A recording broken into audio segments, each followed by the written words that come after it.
여러분 다들 신데렐라라는 동화 아시죠? 다들 한 번쯤은 접해 보셨을 겁니다. 어려서 부모님을 여의고 계모 밑에서 자라던 신데렐라가 어느 날 요정의 도움을 받지 않습니까? 그래서 멋진 공주로 변신을 해서 궁중 무도회에 참석을 하게 됩니다. 유리구두도 신고 황금 마차도 타고 왕궁에 도착해서 그 멋진 왕자와 함께 춤을 추면서 꿈만 같은 행복한 시간을 보내게 됩니다. 하지만 문제가 있었죠. 자정이 되면 모든 것이 원래대로 돌아가 버리기 때문에 땡땡 자정을 알리는 시계 소리가 들리자 신데렐라는 허겁지겁 왕궁을 빠져나가게 됩니다. 그 순간 마차는 호박으로 바뀌고 마차를 끌던 말들은 생주로 바뀌고 그 멋진 드레스는 누더기로 바뀌게 됩니다. 그 아름답고 곱던 공주가 정해진 시간이 넘자 초라하고 볼품없는 민낯의 현실로 돌아와 버린 것입니다. 그런데 오늘날 교회 안에도 신데렐라 성도들이 있습니다. 교회 안에서 예배드리는 모습을 보면 다들 천국의 궁중 무도에 오신 것처럼 다들 말끔하게 차려입고 오십니다. 멋진 드레스처럼 명품 옷에 명품백도 들고 황금 마차처럼 비싼 외제차를 타고 멋들어지게 교회에 나타나죠. 다들 예배드리는 모습을 보면 명품 그리스도인들처럼 참으로 신실하게 보이고 다들 한 믿음 있는 것처럼 보입니다. 하지만 예배가 끝나는 시간이 되면 전부 다 도루묵처럼 원래대로 다 돌아가 버립니다. 땡 하고 차량 출발을 알리는 종소리가 나면 그때부터 성도들의 마음이 급해지지요. 그렇게 신실하게 예배드리던 멋지고 신실한 예배자의 모습은 온데간데 없이 다 사라져버리고 그저 빨리 주차 패드 정산하려고, 빨리 줄 서서 먼저 밥 먹으려고, 빨리 우리 아이 영유아부 유치부 아이 데리러 가려고, 빨리 교회 버스 좋은 자리 앉으려고 예배가 끝나기 무섭게 신데렐라처럼 쑥 하고 예배가 끝나는 순간 다 빠져나가 버립니다. 제가 항상 예배 시간에 쭉 둘러보거든요. 쭉 둘러봐서 웬만한 분은 제 눈에 다 익어요. 그런데 분명히 예배 시간에 있었는데 악수할 때 보면 없어요.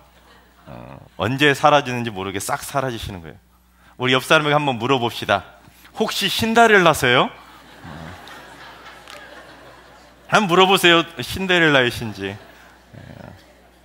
여러분, 하나님은 우리가 신데렐라처럼 예배 시간에만 그럴싸한 모습으로 앉아있다가 예배가 끝나면 초라하고 볼품없는 민낯의 모습으로 허무하게 돌아가 버리고 조용히 사라져 버리는 것을 원치 않으십니다. 하나님은 우리가 골로새 교회처럼 되기를 원하십니다. 사도 바울은 감옥에 갇혀 있을 때 골로새 교회 소식을 듣고는 너무너무 기뻐하게 됩니다. 그래서 어떻게 했는지 3절을 봉독합니다. 우리가 너희를 위하여 기도할 때마다 하나님 곧 우리 주 예수 그리스도의 아버지께 감사하노라. 바울이 감옥 안에서도 골로새 교회 성도들을 위해서 기도를 했는데 기도할 때마다 하나님 아버지께 너무너무 감사하니까 이 골로새 교회에 편지까지 보내게 된 겁니다. 특히 에바브라가 골로새 교회 소식을 전해 주었는데 7절과 8절을 봉독합니다. 이와 같이 우리와 함께 종된 사랑하는 에바브라에게 너희가 배웠나니 그는 너희를 위한 그리스도의 신실한 일꾼이요 성령 안에서 너희 사랑을 우리에게 알린 자니라. 이 골로새 교회를 세운 에바브라가 지금 감옥에 갇혀있던 바울에게 골로새 교회의 소식을 전해 주었는데 그리스도의 신실한 일꾼이었던 에바브라가 골로새 교회 성도들에게 복음을 가르쳐 준 겁니다. 그런데 너무 잘 가르쳐 줘서 이 성도들의 신앙이 쑥쑥 자라난 겁니다. 그런데 에바브라가 전해준 이 골로새 교회 성도들의 모습이 너무너무 감사하니까 지금 바울이 어쩔 줄을 몰라 하고 있는 겁니다. 바울이 무엇 때문에 그렇게 기뻐하며 감사를 했는지 6절을 봉독해 보겠습니다. 이 복음이 이미 너희에게 이름에 너희가 듣고 참으로 하나님의 은혜를 깨달은 날부터 너희 중에서와 같이 또한 온 천하에서도 열매를 맺어 자라는도다. 골로새 교회에 복음이 전해졌더니 성도들이 복음을 듣고 열매를 맺으면서 그들의 신앙이 쑥쑥 자라난 겁니다. 그러니 그 소식을 듣게 된 사도 바울이 너무너무 기쁘니까 이 골로새 교회를 위해서 기도할 때마다 감사가 터져 나오는 겁니다. 여러분, 그렇습니다. 성도란 복음을 들으면 신데렐라처럼 예배 끝나면 도로 옛사람으로 돌아가 버리고 조용히 사라져 버릴 것이 아니라 반드시 열매를 맺으며 그 신앙이 자라가야 하는 것입니다. 우리 옆 사람에게 인사할까요? 열매를 맺으며 자랍시다. 바라옵기는 우리 모두 신데렐라처럼 변해버리고 예배 끝나면 사라져버릴 것이 아니라 천국 가는 그날까지 복음에 합당한 풍성한 열매를 맺으면서 우리의 신앙이 쑥쑥 자라게 되기를 주님의 이름으로 축원합니다. 근데 골로새 교회 성도들이 열매를 맺으며 자랐던 것이 있습니다. 어떤 열매가 자랐는지 4절과 5절을 봉독해 보겠습니다. 이는 그리스도 예수 안에 너희의 믿음과 모든 성도에 대한 사랑을 들었으며 너희를 위하여 하늘에 쌓아둔 소망으로 말미암음이니 곧 너희가 전에 복음 진리의 말씀을 들은 것이라.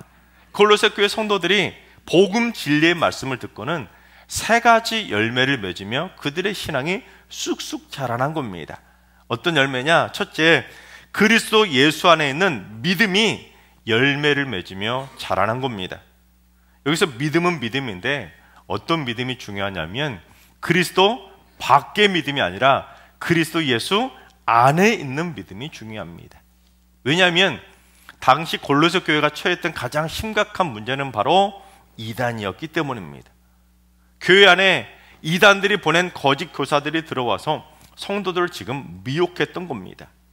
그런데 이 골로새라는 지역이 어떤 도시냐면 바울이 갇혀있던 에베소에서 동쪽으로 약 200km 정도 떨어진 계곡에 위치한 도시였는데 고대 그리스 역사가였던 헤로도토스는 이 골로새가 프리기아의 커다란 도시라고 소개를 할 정도로 매우 큰 도시였습니다. 특히 양털, 즉 양모 산업으로 크게 번창했던 도시였는데 이 골로새 지역에서 만들어진 양모를 수출하기 위해서 무역로까지 잘 갖춰진 고대에는 보기 드문 꽤나 큰 도시 가운데 하나가 바로 골로새였습니다. 그러다 보니 이단들이 이 지역의 돈과 사람을 노리고는 침투하기 시작한 겁니다. 심지어 교회 안에까지 버젓이 들어온 겁니다. 그래서 골로새서에는 이단들의 거짓된 가르침을 주의하라는 당부가 자주 등장하는데 골로새서 2장 4절 말씀을 봉독해 보겠습니다. 내가 이것을 말함은 아무도 교묘한 말로 너희를 속이지 못하게 하려 함이니. 지금 골로새 교회에 거짓 교사들이 들어와서는 교묘한 말로 성도들을 막 미혹하며 속이고 있었는데 그런 이단들의 교묘한 거짓 가르침에 미혹되지 말라고 편지까지 보내서 지금 바울이 신신당부를 한 겁니다. 또한 그뿐 아니라 2장 8절도 봉독합니다. 누가 철학과 헛된 속임수로 너희를 사로잡을까 주의하라. 이것은 사람의 전통과 세상의 초등학문을 따름이요 그리스도를 따름이 아니니라. 이단의 거짓 교사들은 골로새 교회의 철학과 헛된 속임수까지 들고 들어와서 성도들을 미혹하며 사로잡고 있었는데 그들이 전하는 것은 사람들의 전통과 세상의 초등학문을 따를 정도로 수준도 낮고 유치하기 때문에 그런 것 헛되이 따라가지 말라는 겁니다. 조심하라는 거죠. 그런 것들은 그리스도를 따르는 복음이 아니기 때문에 절대로 속지도 말고 넘어가지도 말라고 주의를 준 겁니다. 그런데 여러분, 지금도 교회를 어지럽히는 수많은 이단과 사이비들이 있는데 그들이 내세우는 주장을 한번 들어보시면 너무도 교묘하게 속이려 들기 때문에 때로는 분간하기 참 힘들 때도 있습니다. 하지만 아무리 그래도 정신 바짝 차리고 한번 꼼꼼히 하나하나 따져보면 그들의 주장은 마치 세상의 초등학문처럼 너무도 허술하고 빈틈투성인데도 불구하고 허무하게도 그들의 잘못된 교리에 너무 쉽게 넘어가 버립니다. 여러분 그렇죠? 항존직도 넘어가고 심지어 목회자들도 이게 맞나? 하고는 오히려 이단의 교리가 더 맞는 것처럼 착각하고 넘어가 버립니다. 사이비 교주를 메시아로 둔갑시키는 말도 안 되는 교리인데도 불구하고, 또한 어떻게 저런 것에 넘어가나 싶을 정도로 허접하고도 허접한 교리인데도 불구하고 그런 이단과 사이비 교리에 너무 허무하게 넘어가 버립니다. 그런데 골로새 교회 성도들은 오직 그리스도 예수 안에 있는 믿음이 열매를 맺으며 자라난 겁니다. 교묘한 속임수나 세상의 초등학문에 불과한 가짜 사이비 복음에 미혹된 것이 아니라 오직 그리스도 예수 안에 있는 진짜 복음으로 건강하게 믿음이 열매를 맺으며 그들의 신앙이 쑥쑥 자라날 수가 있었던 것입니다. 바라옵기는 우리 모두 교묘한 속임수로 미혹하는 가짜 복음이 아니라 오직 그리스도 예수 안에 있는 진짜 복음으로만 바르게 믿음의 열매를 맺으며 우리의 신앙이 바르게 성장하게 되기를 주님의 이름으로 축원합니다. 둘째, 하늘에 쌓아둔 소망이 열매를 맺으며 자란 것입니다. 여러분, 소망이 뭡니까? 소망은 이루어진 건가요? 아직 안 이루어진 건가요? 아직 안 이루어진 거잖아요. 시간적으로 보면 앞으로 이루어지기를 바라는 희망사항이 소망입니다. 즉 미래 시제잖아요. 미래 시제. 그게 소망입니다. 그런데 골로새 교회 성도들은 특별하게 소망의 열매를 맺었는데, 어떤 소망의 열매냐면 5절을 자세히 보시면 뭐라고 되냐면, 너희를 위하여 하늘에 쌓아 둘 소망인가요? 아니잖아요. 쌓아 둘 소망이면 미래 시제잖아요. 그런데 쌓아 둘 소망이 아니라 과거 시제인 쌓아 둔 소망이라는 겁니다. 즉 골로새 교회 성도들은 각자 자신들을 위하여 하늘의 소망을 이미 쌓아두고 있었다는 거예요. 아직 이루어지지도 않은 소망을 뜬구름 잡듯이 꿈꾸면서 교회 다닌 것이 아니라 시간적으로 이미 실현된 소망을 하늘에 충분히 쌓아두고는 그 실현된 소망을 꿈꾸면서 그래 내가 죽으면 이제 천국 가면 저거 받겠지 하고, 그들은 그 쌓아둔 소망을 실제로 내가 거두게 될 날을 꿈꾸면서 신앙생활을 하게 되었던 겁니다. 그러니 그들의 소망이 쑥쑥 성장하게 된 것입니다. 자, 그렇다면 하늘에 쌓아둔 소망이 무엇이냐? 바울이 그걸 무엇인지 가르쳐 주었는데, 디모데후서 4장 7절과 8절을 봉독해 보겠습니다. 나는 선한 싸움을 싸우고 나의 달려갈 길을 마치고 믿음을 지켰으니 이제 후로는 나를 위하여 의의 면류관이 예비되었으므로 주 곧 의로우신 재판장이 그날에 내게 주실 것이며 내게만 아니라 주의 나타나심을 사모하는 모든 자에게도니라. 아멘. 바울은 믿음의 선한 싸움을 싸우고 달려갈 길을 마칠 때까지 그 믿음을 지켰으니 이제 나를 위하여 뭐가 예비되었다고요? 지금 하늘에는 나를 위한 의의 면류관이 예비되어 있기 때문에, 내가 그날이 돼서 천국 가면 이미 예비되어 있기 때문에, 이미 쌓아두었기 때문에 내가 천국 가면 면류관을 쫙 휘어준다는 겁니다. 즉 바울은 자기를 위해 이미 하늘에 쌓아둔 의의 면류관의 소망을 두고 믿음의 선한 싸움을 싸우며 끝까지 그 믿음을 굳건하게 지켜낼 수가 있었던 것입니다. 여러분, 그뿐 아니라 우리가 하늘에 미리 쌓아둘 수 있는 소망들이 또 뭐가 있는지 요한계시록 2장 7절 하반절을 봉독해 보겠습니다. 이기는 그에게는 내가 하나님의 낙원에 있는 생명나무 열매를 주어 먹게 하리라. 우리가 믿음으로 세상과의 싸움에서 이겨내면 저 하늘의 낙원에는 나를 위한 생명나무 열매를 쌓아두게 된다는 겁니다.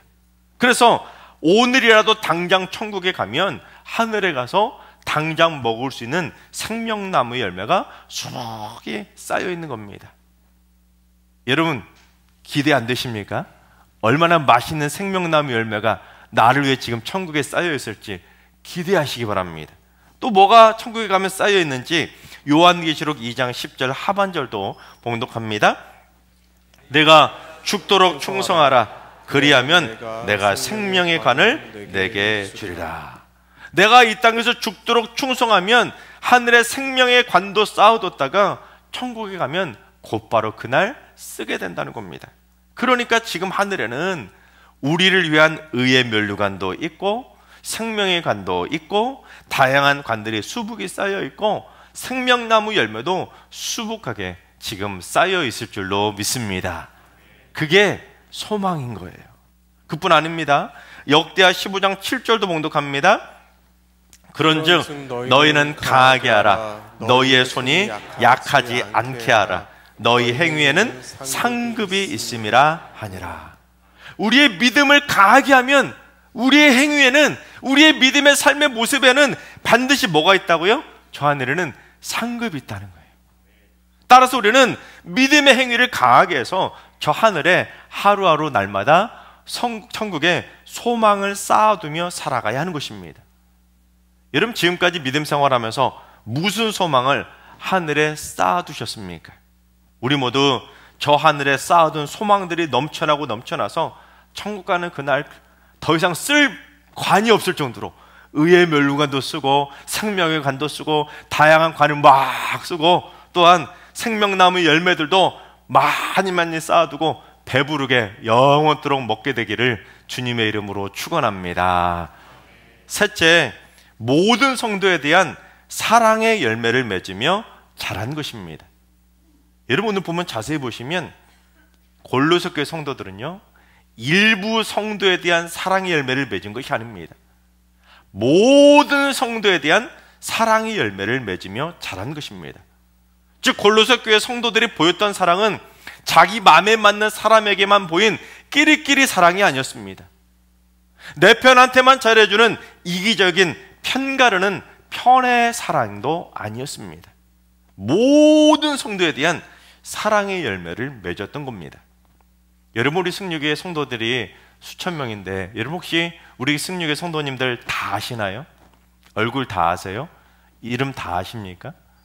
여러분, 지금 골로새 교회 성도들은 당시 몇 명이 다녔는지 모르겠지만 골로새 교회 성도들은 모든 성도들을 다 사랑했다는 겁니다.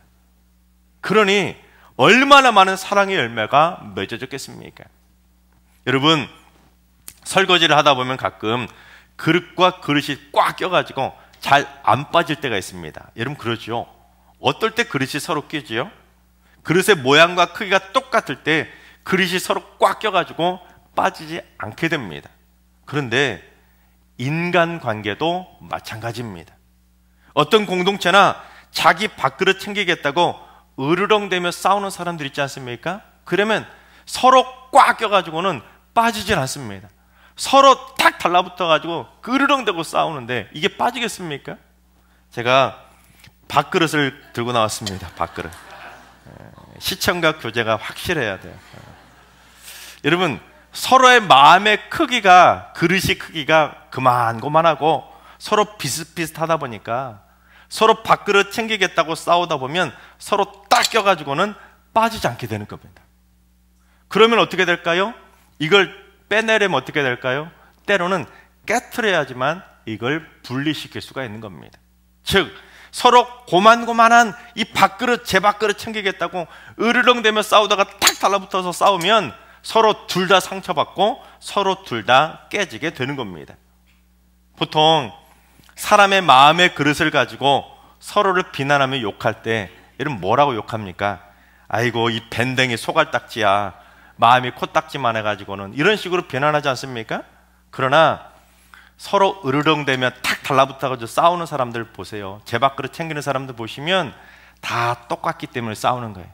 다 고만고만한 밥그릇 가지고는 서로 제 밥그릇 챙기겠다고 코딱지만한 마음 가지고 싸우니 탁 달라붙어가지고 으르렁대고 떨어지지 않고 그렇게 싸우는 겁니다.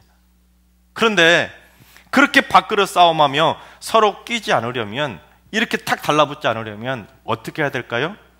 내가 이 밥그릇이 아니라 그 사람보다 조금 더 큰 국그릇이 되면 되는 거예요. 국그릇이.